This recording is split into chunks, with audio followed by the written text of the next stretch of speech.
హైదరాబాద్ లో hot air balloon emergency landing అయింది. Rangareddy nursing circle Marikonda నెక్నపూర్ చెరువు వద్ద ఈ ఘటన జరిగింది. నిన్న ప్రారంభమైన హాట్ ఎయిర్ బెలూన్ షోలో అనుకోని ఘటన చోటు చేసుకుంది. సాంకేతిక కారణాల వల్ల హాట్ ఎయిర్ బెలూన్ ను అత్యవసరంగా నిక్నాపూర్ గ్రామ శివార్లోని చెరువులో దించాల్సి వచ్చిందని అధికారులు తెలిపారు. ఈ ఘటనతో కొంతసేపు ఉద్రిక్తత నెలకొన్నప్పటికీ బెలూన్లో ఉన్న వారంతా సురక్షితంగా బయటపడ్డారు.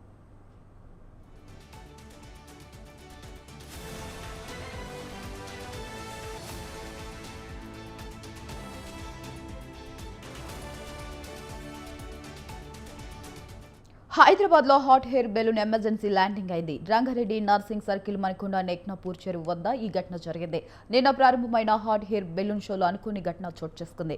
సాంకేతిక కారణాల వల్ల హాట్ ఎయిర్ బెలూన్ ను అత్యవసరంగా నిక్నాపూర్ గ్రామ శివార్లో చెరువులో దించాల్సి వచ్చిందని అధికారులు తెలిపారు. ఈ ఘటనతో కొంతసేపు ఉద్రిక్తత నెలకొన్నప్పటికీ బెలూన్లో ఉన్న వారంతా సురక్షితంగా బయటపడ్డారు.